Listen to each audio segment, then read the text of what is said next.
Brand Bengaluru ರಸ್ತೆ ಬವಣೆ ನಗರದ ಜನರಿಗೆ ಹೊಸತೇನಲ್ಲ. ಆದರೆ ಆ ಏರಿಯಾದಲ್ಲಿ ಮಾತ್ರ ರಸ್ತೆ ಎಲ್ಲಿದೆ ಅಂತ ಹುಡುಕೋದೇ ಒಂದು ಸವಾಲಾಗುತ್ತೆ. ಮುಗಿಯದ ಕಾಮಗಾರಿಯಿಂದ ಬೇಸತ್ತಿರೋ ಜನರ ಸ್ಥಿತಿ ಯಾರಿಗೂ ಬೇಡ ಅನ್ಸುತ್ತೆ.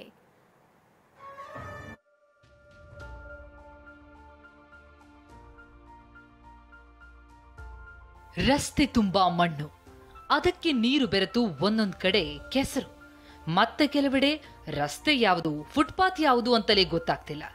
ಸವಾರರು ಪಾದಚಾರಿಗಳ ಸ್ಥಿತಿಯಂತೂ ಕೇಳೋದೇ ಬೇಡ.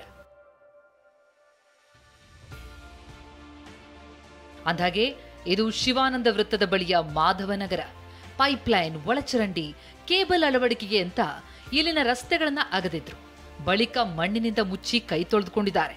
ಇದರಿಂದ ಇಲ್ಲಿನ ಸವಾರರ ಪಾಡಂತೂ ಹೇಳತೀರದಾಗಿದೆ. ಮಳೆಯಿಂದಾಗಿ ರಸ್ತೆ ಕೆಸರುಮಯ ಆಗ್ತಾ ಇದೆ. ಸ್ಥಳೀಯರಂತೂ ಇದರಿಂದ ಬೇಸತ್ತು ಹೋಗಿದ್ದಾರೆ. ಈ ಕಡೆನೇ ಕೆಲಸ ಹೋಗ್ತಾ ಇದೀವಿ, ನಡೆಯೋಕ್ಕೆ ತುಂಬ ಕಷ್ಟ, ನಡ್ಕೊಂಡು ಹೋಗೋಕ್ಕೆ ಬರೋಕ್ಕೆ ತುಂಬ ಇದಾಗುತ್ತೆ. ಸ್ವಲ್ಪ ಜಲ್ದಿ ಮಾಡಿದರೆ ಒಳ್ಳೇದು. ಯಾಕಂದರೆ ವಯಸ್ಸಾಗಿರೋರು ಹೋಗ್ತಾರೆ, ನಡ್ಕೊಂಡು ಹೋಗೋಕ್ಕೆ ತುಂಬ ಕಷ್ಟ ಆಗುತ್ತೆ. ಅದಕ್ಕೆ ಈ ಥರ ನಾವು ಕೆಲಸಕ್ಕೆ ಹೋಗೋದ್ರಲ್ಲಿ ನಡ್ಕೊಂಡು ಹೋಗ್ಬೇಕಲ್ವಾ, ಗಾಡಿನಲ್ಲಿ ಹೋಗೋಕ್ಕಾಗಲ್ಲ. ಸ್ವಲ್ಪ ಜಲ್ದಿ ಮಾಡಿದರೆ ಒಳ್ಳೇದಾಗುತ್ತೆ. 3 ತಿಂಗಳಿನಿಂದ ಇಲ್ಲಿ ಕಾಮಗಾರಿ ಕುಂಟುತ್ತಲೇ ಸಾಗ್ತಾ ಇದ್ದು ವಾಹನಗಳ ಓಡಾಟ ದುಸ್ತರವಾಗಿದೆ. ಸ್ಥಳೀಯ ನಿವಾಸಿಗಳಿಗೆ ನಿತ್ಯ ಕಿರಿಕಿರಿಯಾಗಿದೆ. ಒಂದೆಡೆ ವಾಹನಗಳ ಓಡಾಟಕ್ಕೆ ತೊಂದರೆಯಾಗ್ತಾ ಇದ್ರೆ ಮತ್ತೊಂದೆಡೆ ಪಾದಚಾರಿಗಳು ಕೂಡ ಹೆಜ್ಜೆ ಇಡೋಕು ಹೆದರ್ತಿದ್ದಾರೆ.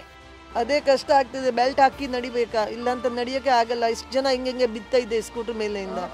ರೋಡ್ ತುಂಬ ಡೇಂಜರ್ಸ್ ರೋಡ್ ಇದೆಯಾ, ಅದು ತುಂಬಾ ಕಷ್ಟ ಆಗಿದೆ. ಆಚೆ ಬರೋಕ್ಕೂ ಕಷ್ಟ, ಮಕ್ಕಳು ಬಿಡೋಕ್ಕೂ ಕಷ್ಟ ಆಗ್ತಾ ಇದೆ.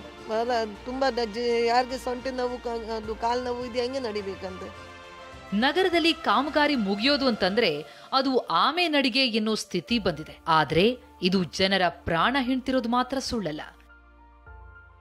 ಲಕ್ಷ್ಮೀ ನರಸಿಂಹ, TV9 ಬೆಂಗಳೂರು.